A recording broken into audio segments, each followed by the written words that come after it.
Good morning বন্ধুরা, নমস্কার সকলকে। আমি ছেলেটাকে 8 থেকে 9 ক্লাসে ভর্তি করাতে পারলাম না এই বছরটায়, কারণ পয়সার এতটাই আমাদের অসুবিধায় পড়ে গেছি যে ছেলের পড়াশোনাটাও আমি বন্ধ করতে হলো এই বছরটায়। মানুষ কখন কাকে সাথ দেবে, কখন কাকে সাথ দেবে না, এটা সম্পূর্ণ ডিপেন্ড করে মা বাবার যদি পয়সা থাকে। তোমার কাছে ধন দৌলত আছে তো দুনিয়ার সব মানুষ তোমার কাছে আছে, ধন দৌলত নেই তো দুনিয়ার কেউ নেই তোমার কাছে।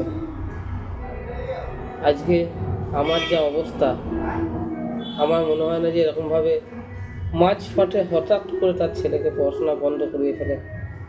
আমরা সেই দুর্ভাগ্যক্রমে আমরা সেই গার্জেন।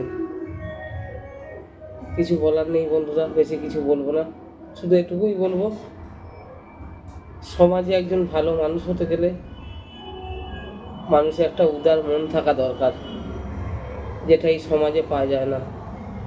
সমাজ কথা ছেড়ে দিলাম, আত্মীয় স্বজন এরাই পাশে থাকে না তো সমাজকে কি দোষ দেবো? আত্মীয় স্বজনরাই পাশে নেই। তাই সকলকে বলবো বন্ধুরা,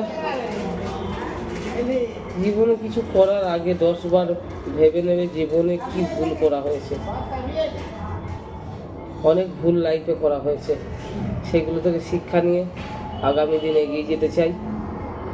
আর কিছু বলার নেই বন্ধুরা, কারণ আমি যখন কিছু বলতে যাই গলাটা ধরে যায়, গলাটা আটকে যায়, ভিতর থেকে একটা চাপা কষ্ট হয়।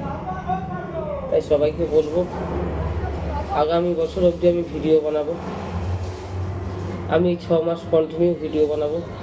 আমি দেখবো যে এই সোশ্যাল মিডিয়ায় এসে যদি কিছু আমি করতে পারি, তাহলে আমি ছেলেটার পড়াশোনার জন্য আগামী বছর ছেলেটাকে অ্যাডমিশন করাবো, আর তার ভিডিও বন্ধুরা আমি আপনাদেরকে দেবো।